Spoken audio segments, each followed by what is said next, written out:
Assalamualaikum warahmatullahi wabarakatuh. Apa kabar kalian, sahabat BK SMA Islam Al-Azhar 9 Yogyakarta? Mudah-mudahan kalian yang sedang menonton video ini, kalian selalu diberi kesehatan oleh Allah Subhanahu wa Ta'ala, sehingga kalian bisa terus belajar, terus mengikuti kegiatan-kegiatan sekolah, dan terus mengikuti pembelajaran daring melalui Zoom meeting yang biasa di-share oleh wali kelas kalian. Oke, tak lupa Pak Angga mengucapkan puji dan syukur kehadirat Allah Subhanahu wa Ta'ala karena hingga detik ini Pak Angga juga diberi kesehatan oleh Allah. Sholawat serta salam Pak Angga tak lupa haturkan kepada junjungan Nabi besar Nabi Muhammad SAW, yang mudah-mudahan kelak di hari akhir kita salah satu orang yang mendapatkan syafaatnya. Baik, kalian murid-muridku kelas 12, pasti kalian rindu sekali dengan suasana sekolah yang dimana kalian bisa bersosialisasi, kalian bisa bercengkerama dengan teman-teman. Tapi karena pandemi COVID-19 ini kalian jadi sedikit waktu kalian terhadap sosial dengan teman-teman kalian jadi renggang seperti itu ya. Oke, tak perlu risau, dan tak perlu kalian cemaskan karena komunikasi teknologi sekarang canggih sekali. Beda ketika zamannya Pak Angga dulu, ketika reuni atau ketemu dengan teman, Pak Angga mesti harus jalan jauh, terus kemudian baru sampai ke rumah tujuan untuk ketemu, nongkrong, dan lain sebagainya. Tapi kalian kalau mau butuh sesuatu atau pengen ketemu dengan teman-teman kalian tinggal menggunakan aplikasi Gojek, mau kemana bisa diantar. Dan sekarang pasti kalian juga punya kendaraan sendiri untuk kalian jadikan alat transportasi kalian untuk menuju ke tempat teman-teman kalian. Jadi meski pandemi kalian nggak kekurangan cara untuk tetap bersosialisasi dengan teman-teman kalian untuk melepas rindu, minimal itu ya. Baik, kalian juga pasti udah terlalu lama rebahannya. Hampir rebahan, terus kalian aktivitasnya pasti itu saja. Satu, game. Yang kedua, pasti nonton film. Yang ketiga, main sosmed. Pasti kalian juga pinter sekali sekarang untuk berjoget-joget TikTok. Bener nggak? Oke. Tapi oke lah. Kalaupun itu tidak merugikan orang lain dan itu sifatnya positif, nggak masalah. Cuman kalian mesti harus tahu kebutuhan kalian. Kalian sekarang sudah kelas 12 ya. Kelas 12 tugasnya yaitu mempersiapkan diri kalian untuk ke perguruan tinggi. Nah, maksud dan tujuannya Pak Angga bikin sebuah konten video ini tidak lain dan tidak bukan, yaitu untuk membuat kalian itu sedikit mencari informasi atau sedikit memberikan referensi. Nah, referensi kalian guna memilih studi lanjut mana yang ingin kalian tuju besok. Seperti itu. Tapi sebelum itu, sekolah juga ingin sekali memberikan sedikit sedikit gambaran atau harapan lah. Ya, bukan gambaran, tapi sebuah harapan kecil yang itu sangat bagus sekali buat kalian. Yaitu harapannya itu kalian nantinya meneruskan studi lanjutnya itu ke perguruan tinggi negeri. Tentu perguruan tinggi negeri yang favorit. Kira-kira apa ya perguruan tinggi negeri yang favorit? Kalau di Jogja kalian pasti tahu. Ya, betul, UGM. Wah, siapa sih yang nggak mau ke UGM gitu? Kan nggak ada ya. Tapi kalau yang ditolak UGM, pasti mereka apain UGM, di sini aja enak. Nah, kan pasti seperti itu. Alumni pasti sering mengatakan hal yang seperti itu ketika ketemu Pak Angga, ketika dia sudah menjadi mahasiswa. Ya, benar juga yang dikatakan alumni. Mau sekolah dimanapun, baik kalau dia itu semangat, punya motivasi dalam belajar. Jadi mau dimanapun kalian sekolah, kalau kalian ikhlas, kalian senang, punya motivasi tinggi, Pak Angga ikut bangga. Ya, walaupun itu sekolahnya tidak di sekolah yang favorit pun seperti itu. Baik, tidak usah berpanjang lebar. Pak Angga sebelum memberikan sedikit gambaran atau referensi kalian ke perguruan tinggi atau studi lanjut, Pak Angga ingin memberikan informasi jalur masuk. Nah, tadi kan harapannya sekolah, harapannya Pak Angga itu kalian ke perguruan tinggi negeri ya. Nah, Pak Angga mau memberikan informasi tentang jalur-jalur masuk ke perguruan tinggi negeri, terutama jurusan yang terutama yang reguler ya.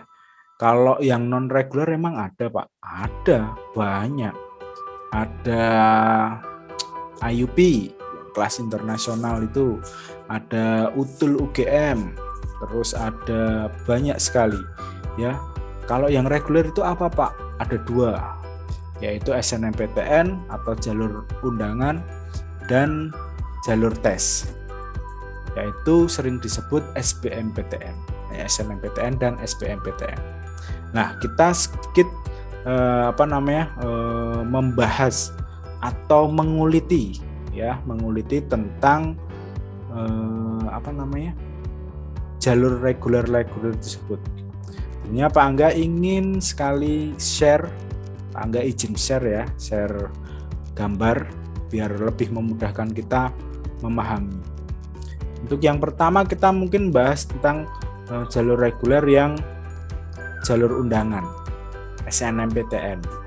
Kalau gampangnya itu SNMPTN. SNMPTN. Oke, Pak Angga izin share.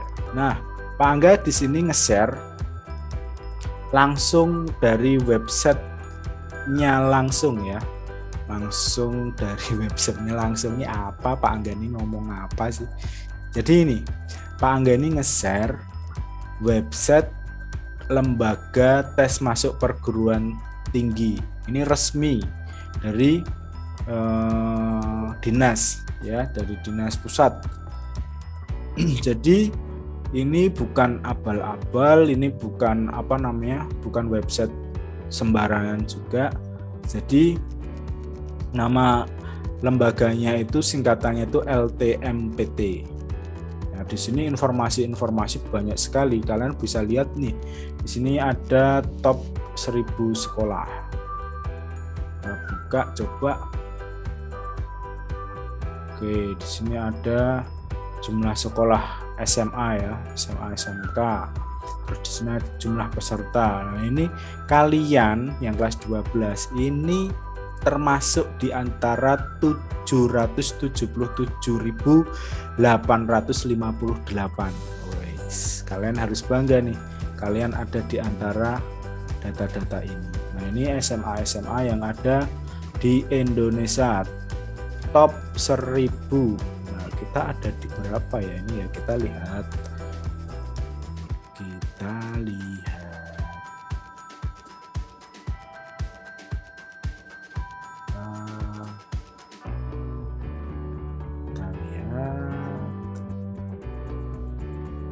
Kalau di di data terakhir kita itu kemarin peringkatnya naik. Sebentar, kalau boleh Pak Angga minta izin untuk cek data terlebih dahulu.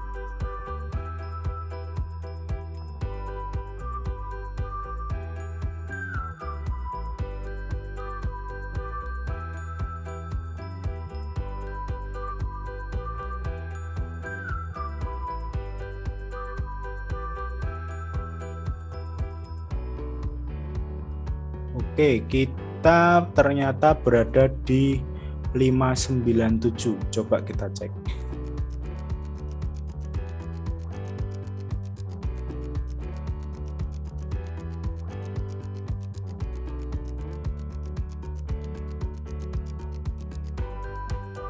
Nah, betul sekali. Oke, kita naik berapa poin ini?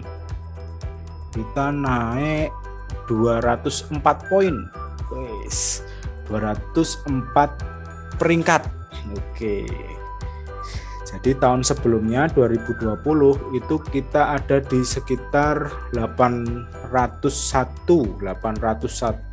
peringkat sekolah yang ada di seluruh Indonesia. Nah, kita di 2021 kita berada di peringkat 597, naik 204 peringkat. Wah, kita harus berbangga dengan sekolah kita. Naiknya nggak tanggung-tanggung, 204. Melewati 204 sekolah itu juga tidak gampang. Oke ya, sedikit informasi ini. Kemudian kita kembali ke menu halaman pertama.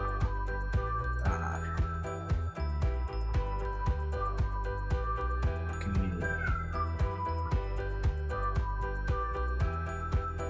Ya, di sini kita stay tune di SNMPTN terlebih dahulu. Nah, di SNMPTN ini Pak Angga ingin sedikit menjelaskan tentang prosedur. Jadi prosedur awal ketika kalian itu bisa gimana kok tiba-tiba dapat undangan. Nah, itu karena sekolah-sekolah atau perguruan tinggi itu ingin mencari peserta didik atau calon mahasiswa untuk kampusnya itu yang terbaik. Terbaik dilihat dari mana datanya? Datanya dilihat dari nilai rapot mereka itu. Nah, untuk itu mereka menuangkan atau membuat sebuah aplikasi ya yang sering disebut itu pangkalan data sekolah dan siswa seperti itu. Nah, kita sekolah boleh ikut berpartisipasi, boleh juga tidak. Loh, kok ada yang tidak, Pak? Nah, itu haknya sekolah masing-masing. Mungkin karena persentase lulusan dari sekolah tersebut banyak yang tidak ingin meneruskan ke jenjang berikutnya atau studi lanjut. Makanya mereka tidak mengikuti atau tidak berpartisipasi dalam SNMPTN tersebut. Yang kedua, kemungkinan SDM atau pengajar yang ada di sekolah-sekolah tersebut tidak mengetahui informasi ini, ya. Jadi dia tidak bisa berpartisipasi karena sekolah pun juga punya persyaratan-persyaratan. Nah, kita lihat di bawah nih. Persyaratan sekolah harus terakreditasi dan sekolah juga harus mempunyai NPSN. Itu semacam kayak nomor yang terdaftar di dinas seperti itu. Dan sekolah harus mengisi. Nah, mungkin tadi yang disampaikan Pak Angga nggak punya informasi SDM-nya, terus mungkin SDM atau pengajar yang ada di sekolah itu tidak mempunyai kemampuan atau tidak mempunyai fasilitas untuk membantu menginput data-data siswanya untuk didaftarkan melalui jalur undangan. Nah, sedikit Pak Angga sekilas ingin menjelaskan tentang apa sih pangkalan data sekolah dan siswa. Namanya pangkalan, jangan cuman pangkalan B saja, ternyata di dunia pendidikan kita juga ada pangkalan data. Nah, pangkalan data ini jelas itu nanti akan dijadikan rekam jejak. Nah, itu isinya tentu nilai-nilai kalian selama pembelajaran di sekolah kita. Nah, di sekolah kita itu kan ada semester 1 ketika ujian ya. Hasil belajarnya itu ada semester 1, hasil belajar semester 2, hasil belajar semester 3, 4, dan 5. Kalau 6 itu kalian tidak ada ujiannya, tapi nanti pasti akan ada nilainya. Nah, di sini kalian ketika nanti sudah semester 5 setelah tes, setelah penilaian akhir semester di semester 5, kapan sih Pak itu? Nah, itu di bulan Desember itu kan kalian sudah habis ujian atau habis penilaian akhir semester 5. Itu kalian nantinya akan dibantu oleh guru untuk menginput nilai kalian itu di halaman PDSS. Nah, jadi nanti ada ada sebuah kayak kayak form halaman platform itu yang nantinya kita mesti harus mengisi administrasi ya, kayak informasi sekolah kita, NPSN kita, akreditasi kita. Nah, seperti itu. Nah, setelah kita mengisi itu semua, terus kemudian sekolah nanti menentukan murid-murid yang berhak untuk kita daftarkan ke kemana itu? Ke PDSS-nya. Nah, jadi pilihan anak-anaknya itu pilihan. Jadi disebut dengan siswa yang eligible atau siswa pilihan untuk kita daftarkan agar mereka itu punya kesempatan memilih jurusan dan universitas untuk berpeluang masuk melalui jalur undangan. Jadi tanpa tes, nanti tinggal lulus SMA terus kemudian masuk ke perguruan tinggi sesuai dengan pilihan waktu mereka itu memilih di tahapan-tahapan ini SNMPTN. Nah, kemudian karena sekolah kita itu ada SKS-nya, tentu juga pasti sistem PDSS ini sudah support. Jadi Pak ya, kalau SKS nanti gimana? Ada itu nanti kolomnya. Dan kemarin itu ada juga lulusan yang kemarin itu ada juga yang lolos SNMPTN di jurusan arsitektur Universitas Brawijaya. Nah, itu sebagai motivasi kalian saja. Oke. Dan PDSS ini juga yang jelas lengkap sekali ya. Kalau misalnya ada kurikulumnya berbeda dan lain sebagainya, insya Allah sudah bisa semua. Jadi mau SKS mau reguler bisa. Kurikulumnya berbeda kan, ada yang masih KTSP, ada yang masih yang sudah kurikulum 13, nah itu insya Allah untuk PDSS sudah mengakomodir itu semua. Jadi nanti bisa semua murid itu bisa kita daftarkan kalau sekolahnya itu memberikan atau memfasilitasi untuk mendaftarkan di PDSS. Seperti itu ya. Insya Allah untuk awalan PDSS ini kalian sudah paham. Nah, ini Pak Angga tadi menyebutkan ya akreditasi. Jadi sekolah itu selain harus punya NPSN, sekolah juga harus terakreditasi. Kenapa kok harus terakreditasi? Karena akreditasinya itu mempunyai jumlah kuota. Nah, jumlah kuota. Jadi kalau misalnya akreditasinya C atau belum terakreditasi, itu muridnya sekolah itu punya jatah, punya kuota 5% dari angkatan yang kelas 12-nya itu untuk didaftarkan di laman PDSS. Kemudian kalau untuk yang akreditasinya B itu sejumlah 25% murid kelas 12-nya untuk didaftarkan di laman PDSS. Nah, kalau di sekolah kita alhamdulillah itu sudah maksimal akreditasinya A.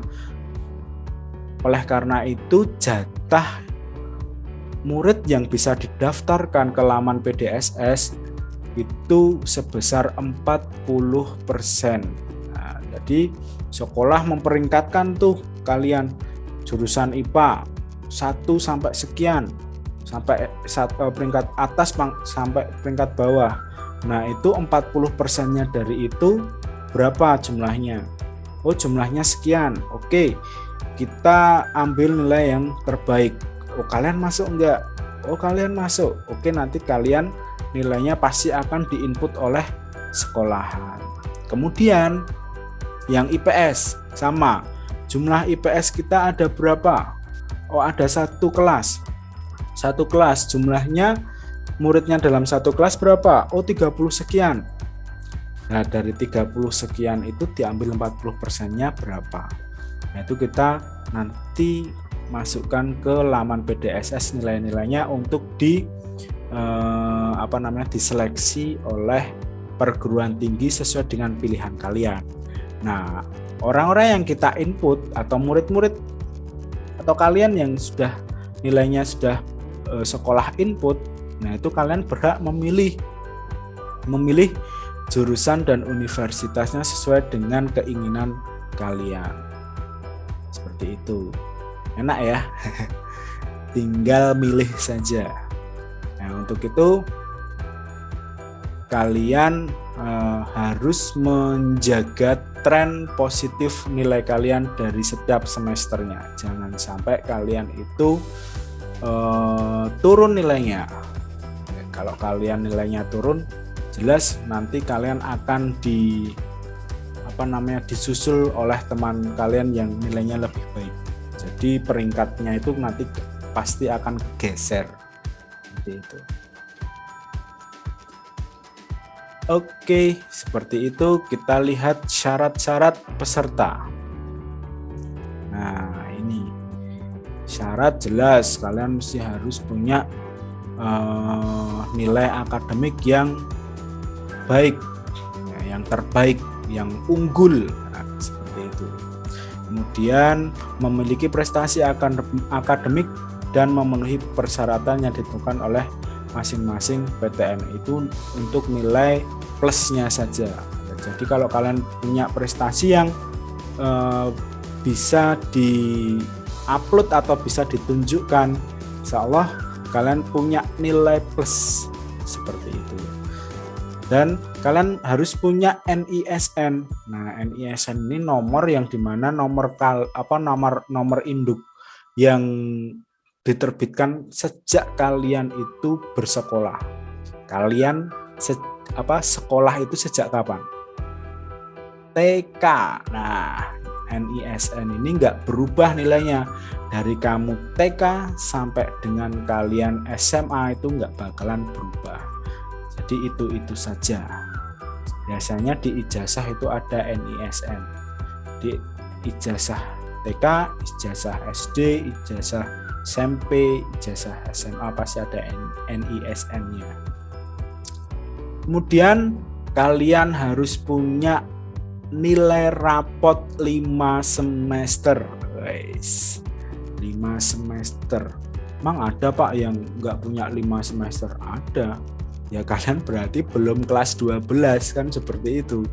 Kalau kalian sudah kelas 12 pasti kalian punya nilai 5 semester. Atau mungkin kalian adalah murid pindahan dari luar negeri. Nah, kalian mesti harus mengurus dulu itu ke dinas gimana caranya kalian punya nilai 5 semester. Jadi kalau kalian semester 1-2-nya di luar negeri, kelas 10-nya di luar negeri, terus kamu pindah ke Indonesia, nah itu nilainya berbeda. Kalian nggak punya nilai yang semester 1 dan 2-nya, ada yang kurang gitu loh. Makanya kalian mesti harus bisa matrikulasi dulu di sekolah untuk mendapatkan nilai semester 1 dan semester 2. Itu salah satu contoh. Kemudian kalian memilih program studi bidang seni dan olahraga. Nah, kalau kalian itu berminat ke bidang seni dan olahraga, kalian wajib mengunggah portofolio. Portofolio itu apa? Ya semacam prestasi kalian atau kemampuan kalian yang bisa meyakinkan kalian itu masuk ke perguruan, meyakinkan orang univnya yang ingin kalian masuki itu yakin bahwa kamu itu punya kemampuan seni. Ya contoh kalau kalian mau ke bidang olahraga, misal sepak bola, ya kalian harus mengirim portofolio yang kaitannya sama kemampuan kalian mengikuti kegiatan sepak bola, seperti itu, yaitu nilai plus.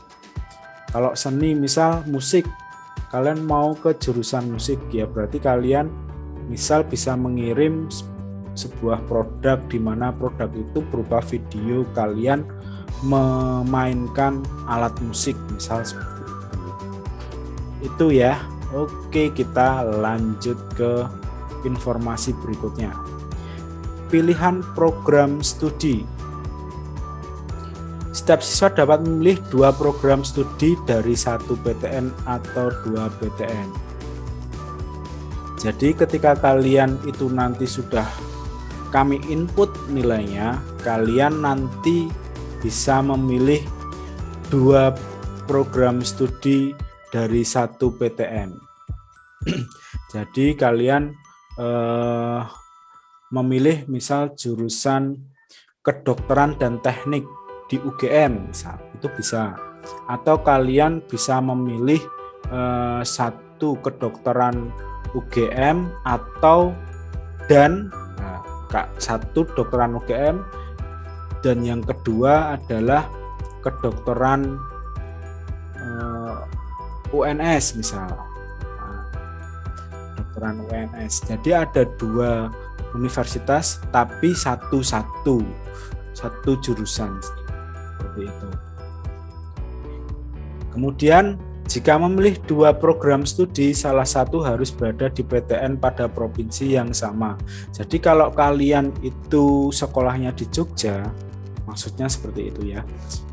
Sekolahnya di Jogja, kalian kalau mau memilih 2 universitas, nah salah satu universitasnya itu harus di Jogja. Kayak Pak Angga tadi contohkan ya. 1 kedokteran UGM, itu 1 provinsi dengan sekolah kita, sekolah SMA-nya. Kemudian pilihan yang keduanya itu boleh bebas. Seluruh Indonesia, mau kalian milih di Universitas Cendrawasih boleh, Universitas Indonesia yang ada di Jakarta boleh bebas. Nah, tapi kalau kalian pilih PTN-nya itu 1, nah itu kalian bebas memilih PTN yang ada di provinsi mana saja. Oke, seperti itu informasi yang Pak Angga sampaikan terkait dengan program studi. Lanjut kita lihat tahapan-tahapannya. Nah, ini kecil-kecil ya. Insya Allah kalian bisa lihat ya. Di situ ada pengumuman kuota. Jadi nanti sekolah akan diumumkan kuotamu itu sekian. Nah, ketika Pak Angga dan tim itu memberikan informasi, nah nanti dari LTMPT-nya itu memberikan kuota. Jumlahnya harus sekian. Berarti Pak Angga nanti memilih muridnya itu sekian. Tentu itu adalah 40% dari jumlah angkatan kalian atau jumlah kelas 12. Kemudian sekolah akan melakukan registrasi. Jadi kayak semacam membuat akun, di mana akun itu nanti bisa kita keluar masuk. Jadi kan ada waktu jeda waktu. Nah, nggak harus satu waktu, tapi ada jeda waktu yang bisa kita input itu berkala. Jadi nggak langsung jebret semua murid, nah nanti capek, nanti nggak memungkinkan. Kemudian registrasi akun LTMPT bagi siswa wajib bagi semua siswa kelas 12. Nah, ini ketika kita sudah meregistrasi akun di sekolah, kalian pun juga mesti harus buat akun. Akun ini nanti juga bisa kalian pergunakan untuk kalian mengikuti tes atau mengikuti jalur SBMPTN. Jadi SBMPTN kan jalur tes ya, tesnya itu namanya UTBK. Nah, akun ini bisa kalian gunakan untuk mendaftar UTBK seperti itu. Kemudian lihat data. LTMPT menginformasikan jumlah siswa yang eligible mendaftar SNMPTN berdasarkan akreditasi sekolah. Ya, itu nanti ada semacam notifikasi semacam seperti itu. Kemudian sekolah menentukan calon peserta, kemudian sekolah nanti mengisi PDSS, terus kalian memilih atau mendaftar SNMPTN. Nah, di situ pilihan PTN dan program studi pendaftar dapat memilih. Nah, memilihnya ini leluasa kalian bebas dengan leluasa, tidak ada saran-saran dari SMA. Jadi sekolah sudah tidak ikut campur. Ini sudah hak prerogatifnya kalian. Jadi ketika kalian sudah masuk ke tahap pilihan, nah kalian bebas untuk memilih. Kami tidak bisa ikut campur atau tidak mengintervensi kalian. Karena apa? Yang mau kuliah kalian, bukan sekolah. Nah, kemudian kalian kalau tadi kalian mau ke olahraga atau seni, kalian ada jadwalnya sendiri untuk mengunggah portofolio kalian atau sesuatu yang bisa meyakinkan bahwa kalian itu punya kemampuan di bidang seni atau olahraga. Kemudian seleksi jalur SNMPTN. Nah, ini sudah bukan kewenangan sekolah dan kalian. Ini sudah kewenangannya perguruan tinggi masing-masing. Nah, kalau kalian memilih UGM sudah memiliki kewenangan penuh atas diterima atau tidaknya kalian di pilihan kalian atau di PTN pilihan kalian. Kemudian ada pengumuman hasil kelulusan SNMPTN, apakah kalian itu diterima sesuai dengan pilihan kalian, pilihan jurusan dan universitasnya atau tidak.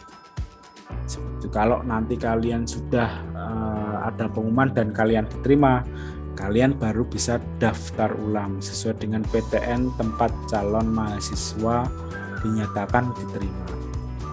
Nah, seperti itu alurnya.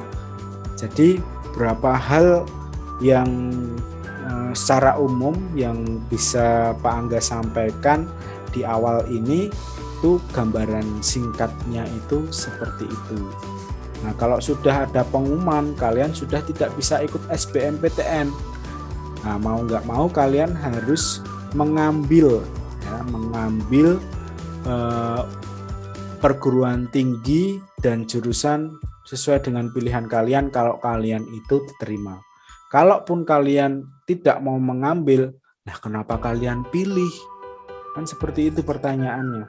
Kalau kalian tidak mengambil, nanti yang salah siapa? Yang disalahkan oleh perguruan tingginya siapa? Tentu bukan kalian. Ya, tentu bukan kalian. Tapi siapa, Pak? Tapi kita sekolah yang mendaftarkan kalian. Loh. Kan karena tadi Pak Angga sampaikan ya, perguruan tinggi mengadakan seleksi untuk mencari bibit unggul. Ketika sudah dibuka pintu seperti itu untuk masuk ke jalur undangan tanpa tes dengan subsidi biaya yang sangat besar, kita ikut. Mudah-mudahan murid kita ada yang masuk, bisa membantu murid dalam melanjutkan ke perguruan tinggi, misal seperti itu. Dikasih kesempatan, kita ikut-ikutan. Nah, kita ikut, sekolah ikut berpartisipasi gitu loh. Nah, ketika kok sudah berpartisipasi kok tidak diambil, nah itu berat. Beratnya kenapa? Ya beratnya karena mereka sudah menyiapkan kursi di mana kursi itu spesial. Nah, kalau kursi spesial ini kosong, tentu mereka akan rugi. Harusnya ada orang di situ. Ini tidak ada. Harusnya dari awal kalau kamu memang tidak niat sekolah di situ, ya kalian jangan pilih. Jangan ada di kursi itu. Harusnya itu kesempatan untuk orang-orang yang di bawah kalian. Nah, itu ya, kalian harus menghargai sebuah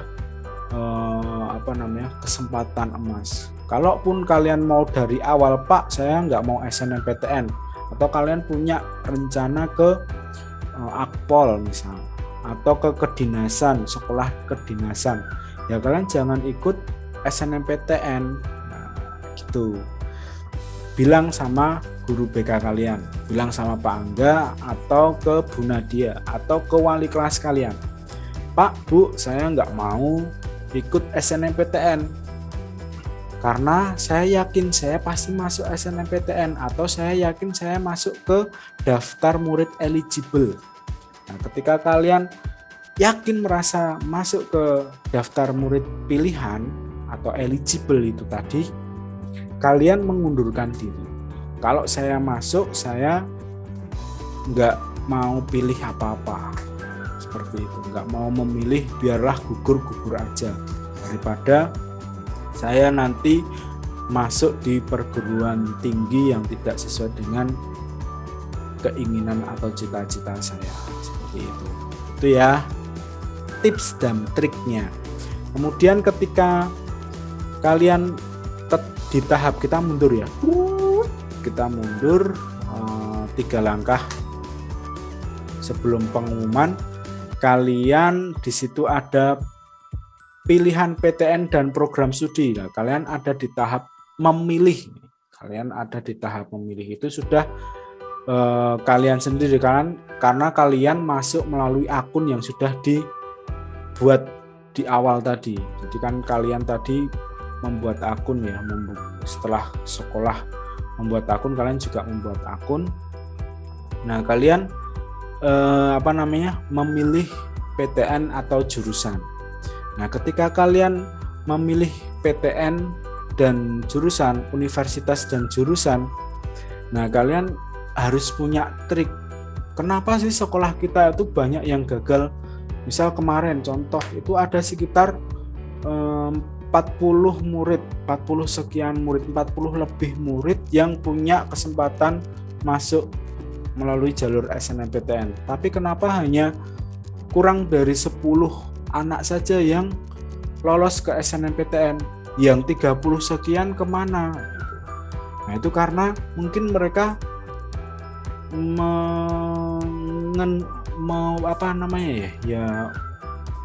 mengikhlaskan, setengahnya mengikhlaskan lah seperti itu.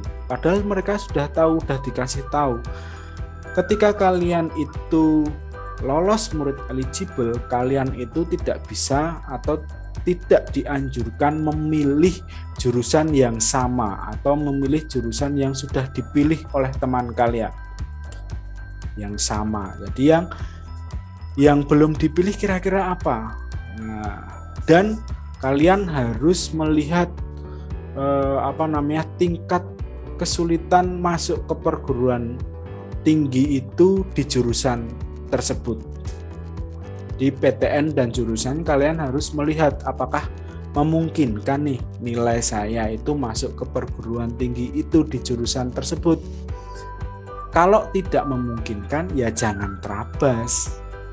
Lah Pak kan saya mau nggak mau nanti kalau keterima saya harus masuk, harus memasuki itu. Nah, itu si malakamanya itu di situ. Jadi maju kena, mundur kena itu. Jadi kalau mau maju nggak bakalan diterima, kalau nanti milih yang asal-asalan mundur kena juga itu. Nah, makanya SNMPTN ini susah-susah gampang sebetulnya. Nah, Pak Angga ingin memberikan triknya. Kalau kalian itu sudah punya kesempatan memilih, nah kalian disempitkan lagi keinginan kalian atau ego kalian. Jadi jangan sampai kalian itu memilih perguruan tinggi itu yang sama-sama favorit dengan jurusannya. Kalian harus mengorbankan salah satu. Contohnya gimana, Pak? Nah, contohnya gini. Ketika kalian itu memilih universitas atau perguruan tinggi negerinya, nah kalian tidak usah memikirkan jurusannya apa. Yang penting kalian masuk ke perguruan tingginya. Contoh, kalian pengen masuk ke UGM. Wah, Pak Angga nyontohinnya UGM terus. Ya nggak apa-apa karena Pak Angga orang Jogja, kan seperti itu. Ya, kebanggaan orang Jogja ya UGM. Walaupun Pak Angga nggak kuliah di UGM. Iya, ironi memang. Gini, contoh di UGM, kalau kalian itu pengen masuk ke UGM, perguruan tingginya UGM ya, kalian tidak usah mikirin jurusannya. Ya, jurusannya itu banyak sekali di UGM, banyak sekali. Baik yang paling favorit, paling digemari, atau paling banyak peminatnya, sampai ke jurusan yang kurang peminatnya. Itu ada di UGM. Nah, kalian coba untuk memilih jurusan-jurusan yang ada di UGM yang peminatnya itu menengah ke bawah. Bukan ekonominya yang menengah ke bawah, tapi peminatnya itu yang sedang-sedang saja, tidak terlalu banyak. Insya Allah kalian kuat untuk berkompetisi, nilai rapot kalian di situ. Oke, kalau kalian yakin kalian bisa untuk masuk, untuk ditarungkan nilai kalian di situ.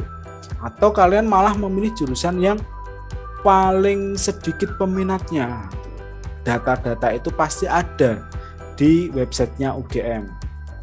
Ya, jadi kalau kalian itu memilih jurusan yang sedikit peminatnya, bahkan ada yang kurang dari kuotanya. Jadi kuotanya misal 75.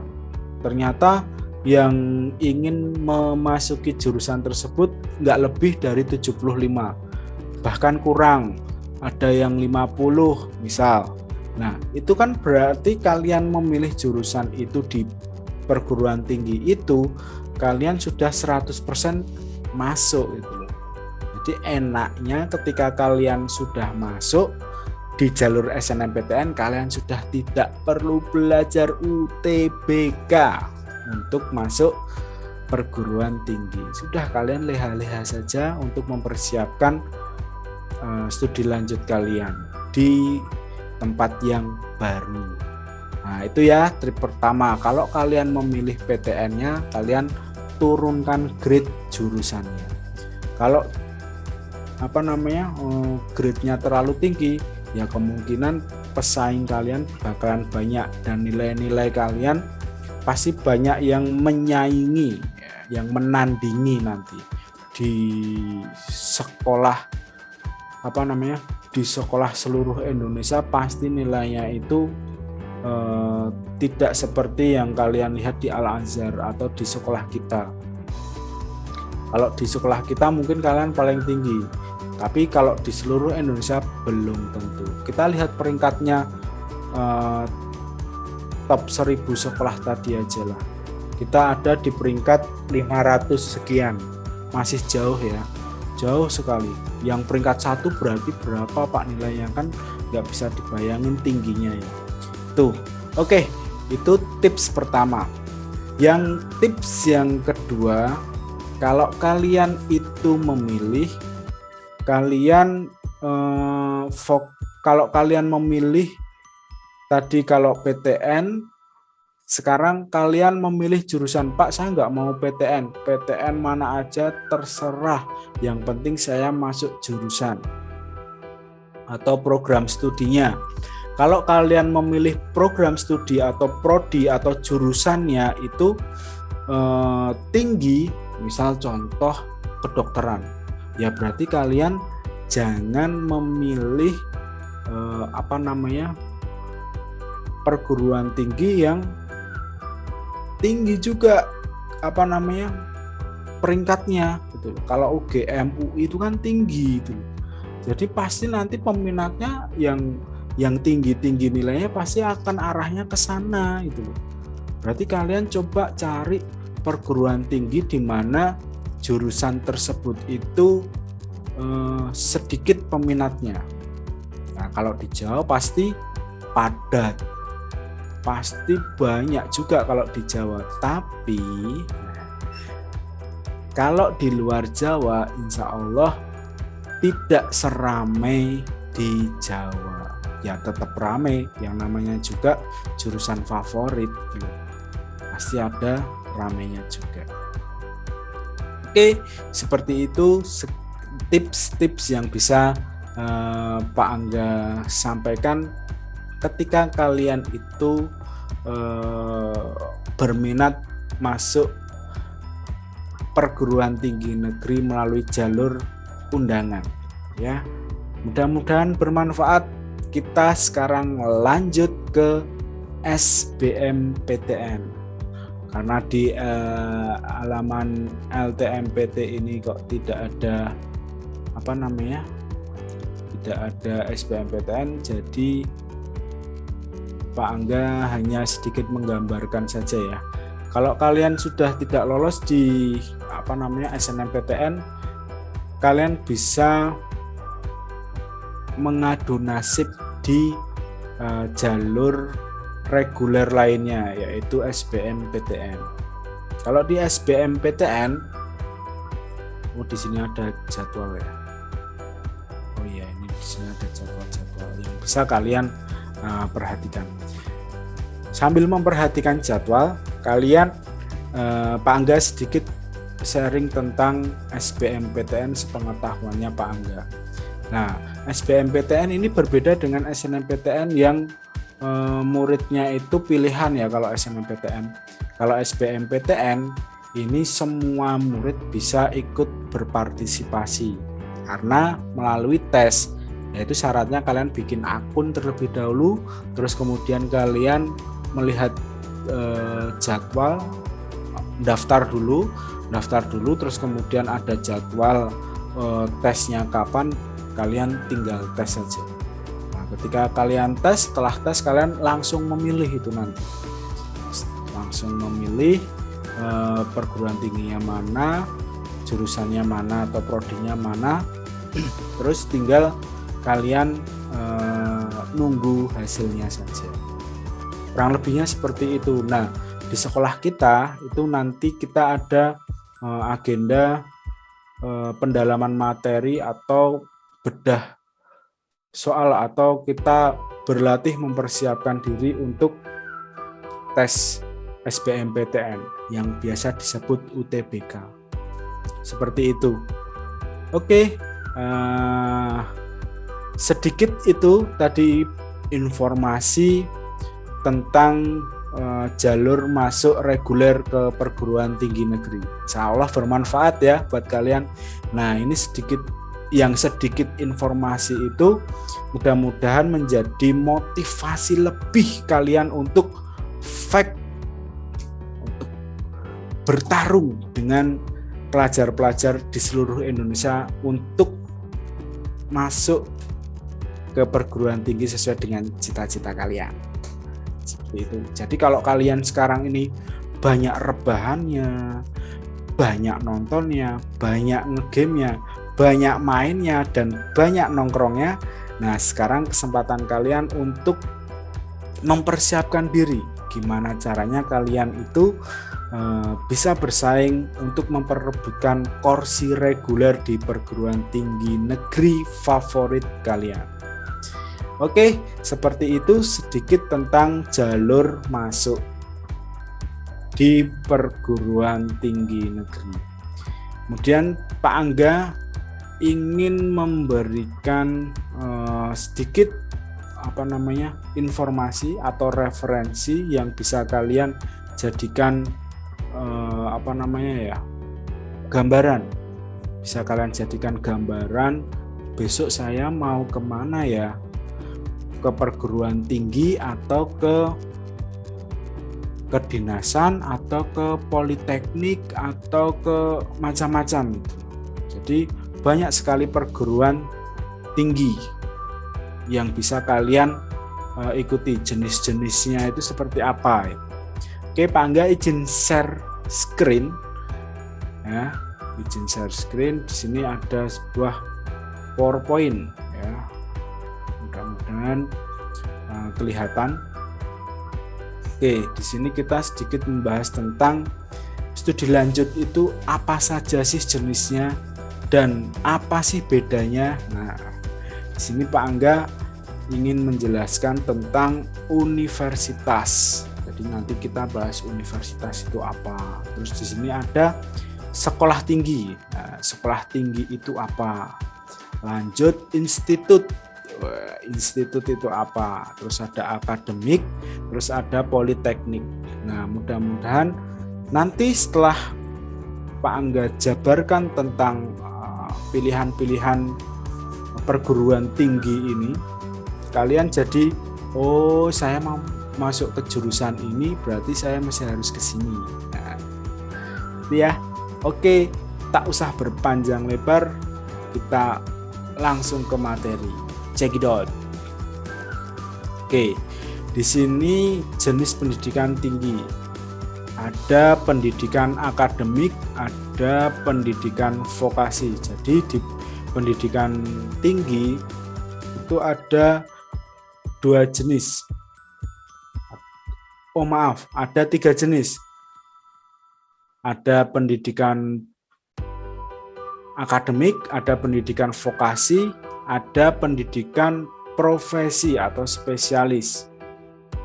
Oke, langsung kita bahas tentang akademik.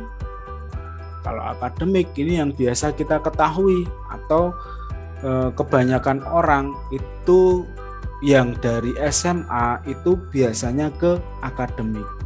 Karena di akademik ini ya nanti ada penjelasannya ya.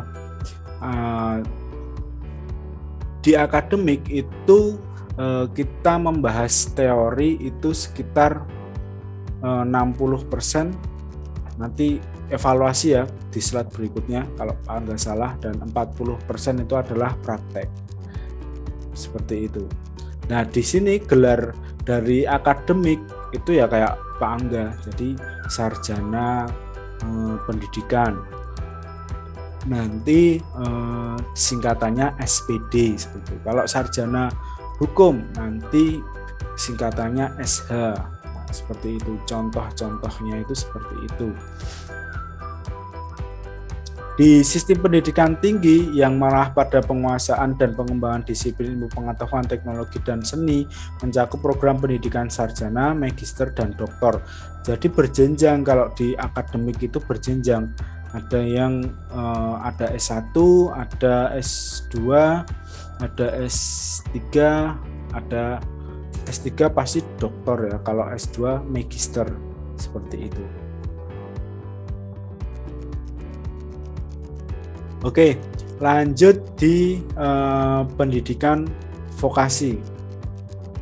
Pendidikan vokasi itu biasanya nanti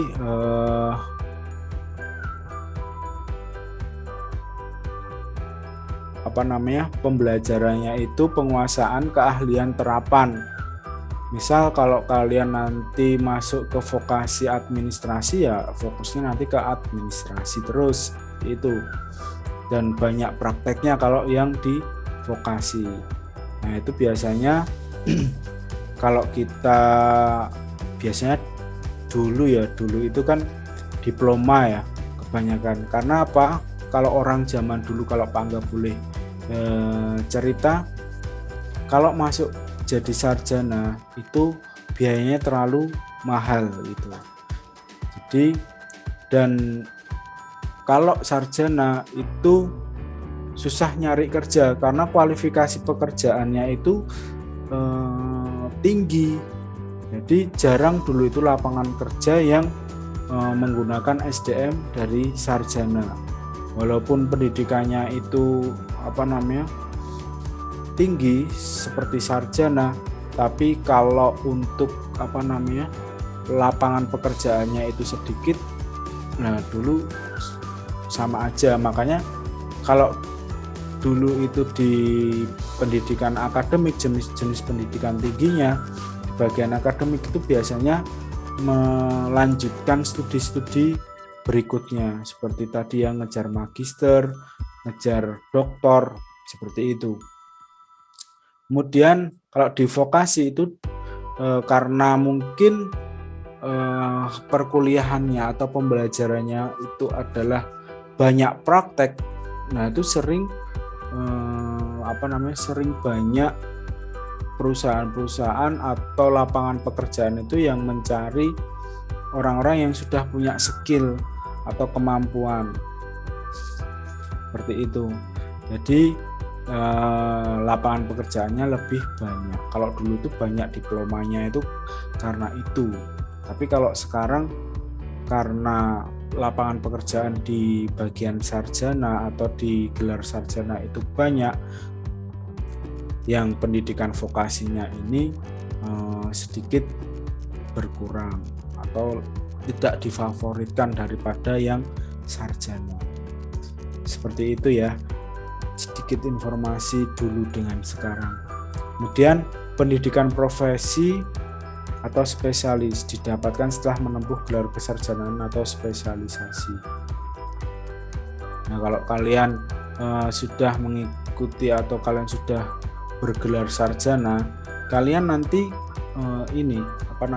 ada keprofesian. Kalau Pak Angga itu ada profesi guru. Nah, untuk mengejar gelar itu kita ada sekolah lagi, sekolah tambahan. Oke, lanjut.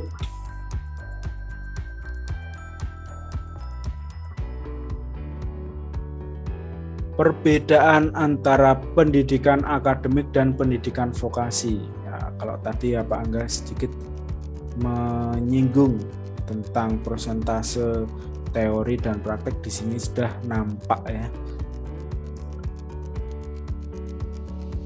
Kalau untuk masalah waktu, insya Allah waktu mau sarjana maupun diploma itu sama. Di S1 itu sama diploma 4 itu sama-sama 4 tahun dan 144 SKS.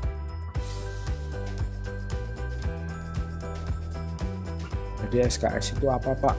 SKS adalah sistem kredit semester. Nah, sistem kredit semester.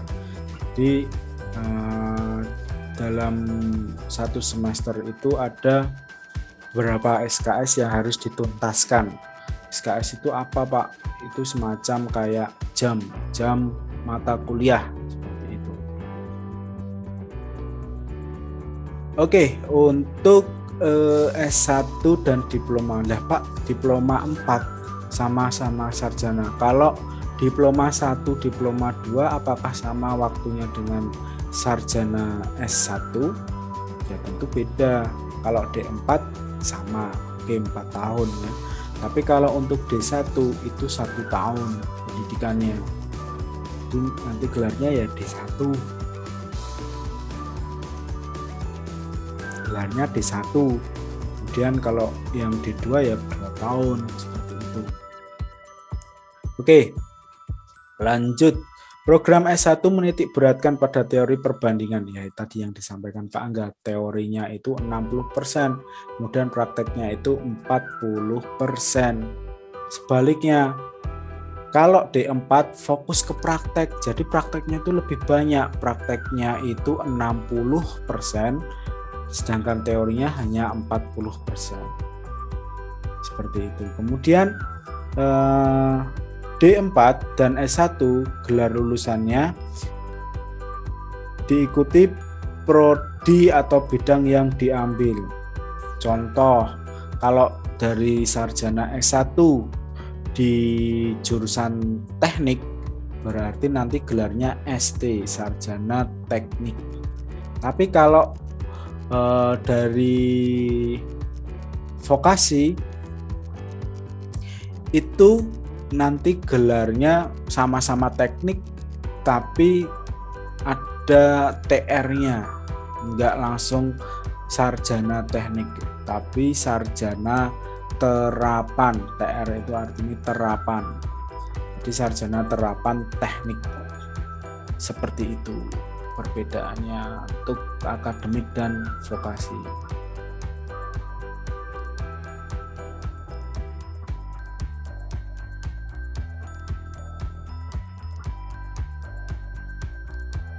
Oke, kita sekarang lanjut ke jenis-jenis perguruan tinggi. Tadi ya, seperti di judul, jenis-jenis perguruan tinggi itu apa saja? Yang pertama adalah universitas. Di universitas itu boleh ada vokasinya, ada sarjananya, atau ada akademiknya. Jadi dalam satu universitas itu ada akademik yang tadi itu yang sarjana, boleh ada vokasinya, itu universitas. Kemudian di universitas itu ilmu atau jurusannya, ilmu yang yang diajarkan itu tidak terbatas, banyak sekali ya. Misalnya ada rumpun ilmu agama, rumpun ilmu humaniora, ada rumpun ilmu sosial, ilmu alam, ilmu formal, ilmu terapan dan lain sebagainya. Banyak sekali dan tak terbatas. Kemudian di yang kedua itu ada institut. Jadi yang pertama tadi universitas, yang kedua adalah institut. Kalau untuk institut itu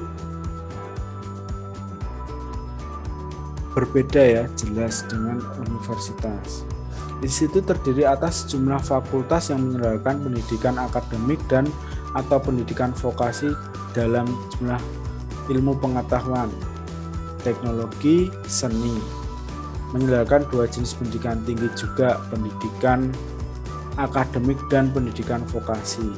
Nah, persamaannya itu sama-sama ada akademiknya, ada vokasinya.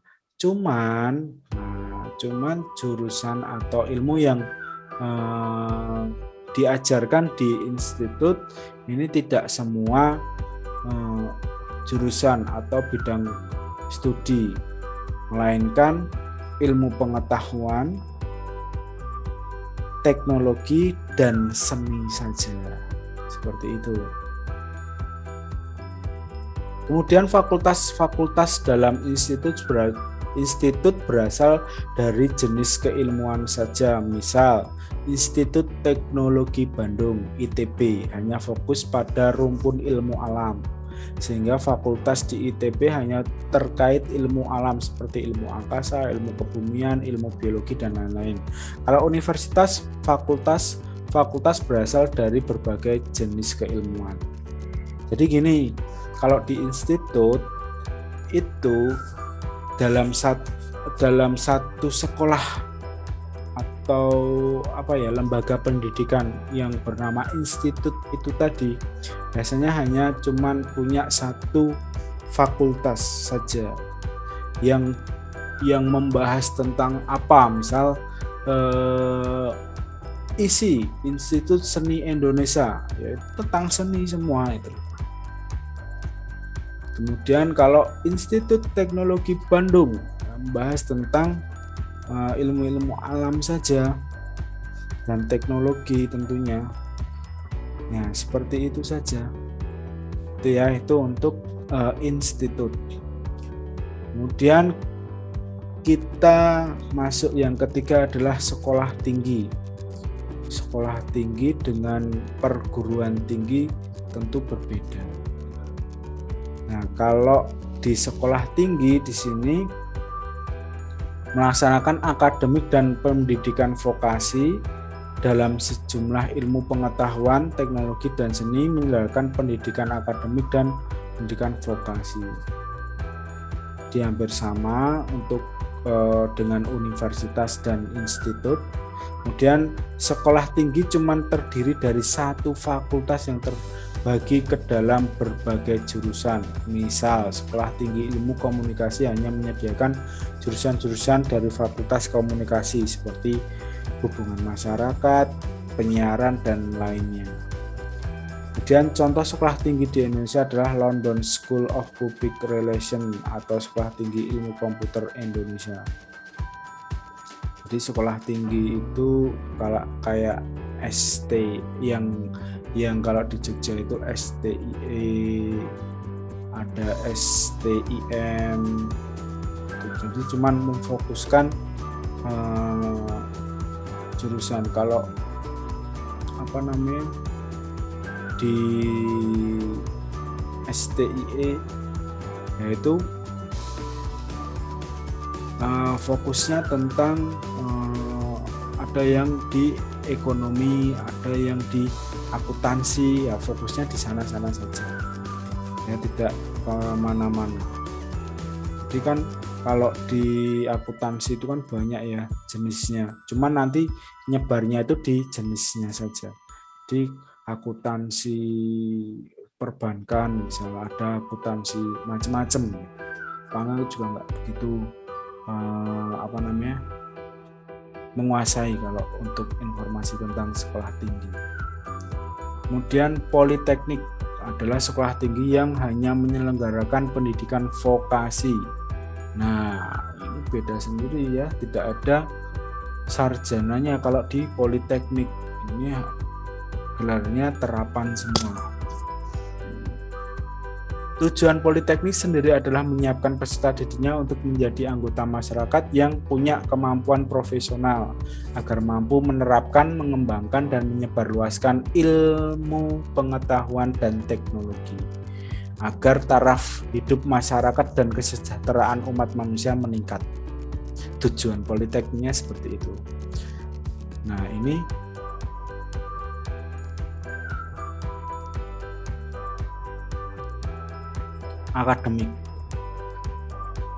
Akademik sama seperti politeknik, sekolah tinggi yang hanya menyelenggarakan pendidikan vokasi dalam satu atau sebagian cabang ilmu pengetahuan, teknologi, atau seni tertentu.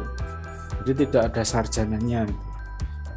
Politeknik dan akademik itu sama-sama tidak ada sarjananya atau stratanya, itu enggak ada. Politeknik bisa menyelenggarakan pendidikan vokasi dari beberapa rumpun ilmu, sedangkan akademik hanya bisa menyelenggarakan pendidikan vokasi dari satu cabang ilmu saja. Misal, Politeknik Negeri Jakarta ada jurusan dalam rumpun ilmu rekayasa seperti teknik elektro, teknik mesin, teknik kimia, dan lain-lain, dan rumpun ilmu tata niaga, akuntansi, bisnis manajemen, dan lain-lain. Akademik Sekratas dan manajemen Don Bosco hanya berisi jurusan seputar kesekretariatan dan manajemen. Nah, ini salah satu contoh akademik yang ada di Indonesia. Oke, next. Jadi langsung disimpulkan nih sama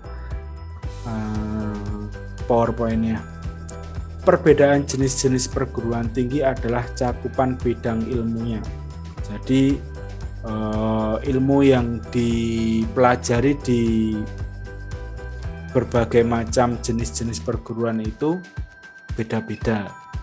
Ada yang fokus di jurusan tertentu, ada yang semua jurusan dibahas, dipelajari, diselenggarakan proses pembelajarannya, ada yang ada yang jenisnya itu hanya fokus satu jenis tadi vokasi saja dan lain sebagainya. Kemudian universitas, institut, dan sekolah tinggi lebih fokus kepada pendidikan akademik walaupun bisa menyelenggarakan pendidikan vokasi. Ya memang kayak di UGM contohnya saja, dia ada vokasinya, ada sekolah vokasinya. Tapi apakah kalian itu tahu itu? Pasti tidak tahu kan? Karena apa? Karena lebih favorit yang sarjananya daripada vokasinya, atau lebih favorit yang akademiknya daripada yang vokasinya. Seperti itu. Kemudian politeknik dan akademik khusus menyelenggarakan pendidikan vokasi. Ya, jadi kesimpulannya politeknik dan akademik itu tidak ada akademiknya. Jadi tidak ada pendidikan akademiknya, mereka hanya fokus ke vokasinya saja, seperti itu. Kemudian rumpun ilmu yang diajarkan di universitas juga sangat bervariasi, sementara rumpun ilmu yang diajarkan di jenis perguruan tinggi lainnya lebih spesifik. Jadi kalau di universitas itu kan nanti bisa meluas untuk jurusannya itu secara umum itu. Tapi kalau untuk yang perguruan tinggi lainnya seperti politeknik, institut, itu lebih spesifik jurusannya. Jadi lebih mendetail lagi, lebih lebih fokus ke jurusan yang dipilih. Jadi seperti itu informasi yang bisa Pak Angga sampaikan ke kalian. Mudah-mudahan kalian tidak bosan ya melihat atau mendengar suara Pak Angga yang panjang lebar. Insya Allah sambil rebahan, sambil push rank, insya Allah juga bisa sedikit menambah referensi kita. Dan kalian sudah kelas 12, kalian mesti harus fokus lagi, lebih semangat lagi, lebih lebih sering berkomunikasi dengan orang tua kalian terkait dengan pilihan studi lanjut kalian. Nah, kalau kalian itu buntu, siapa tahu nanti ketika dengan kalian komunikasi dengan orang tua kalian, kalian jadi terinspirasi atau tambah wawasannya, atau bahkan kalian itu mau dibayari sama orang tua kalian itu masuk perguruan tinggi luar negeri. Wah, itu keren juga, dan prestis juga buat sekolahan tentunya kan, seperti itu.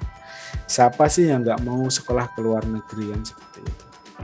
Oke, itu saja yang bisa Pak Angga sampaikan. Tentunya dari keseluruhan apa yang disampaikan Pak Angga itu semata-mata hanya untuk menambah kalian itu bisa punya pandangan, punya motivasi lebih.